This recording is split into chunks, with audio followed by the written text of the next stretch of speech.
Okay, ano po ba yung mga disadvantages pag nangungupahan?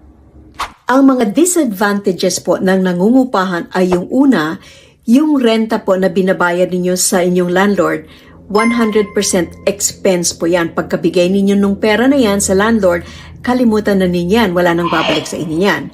Unlike if you own a property, kahit na may mortgage po kayo, yung portion ng inyong binabayad sa mortgage goes to principal at saka a portion goes to interest. So yung pong nandun sa principal, bumababa yung kautangan ninyo, lumalaki yung equity ng property ninyo. Yung pangalawa naman po is there's no guarantee hanggang kailan kayo makatira dyan sa bahay na yan. Because the landlord may decide na ibebenta na niya or titira na siya dyan. At that time, you will have to move out. Ang pangatlo, hindi rin kayo makaka-establish ng roots kasi hindi ninyo alam how long you're gonna be staying in that area. Now, if you need more information, i-contact lang po ninyo ako. Ito po si Mylene Lim, ang inyong Pinoy Mortgage Broker.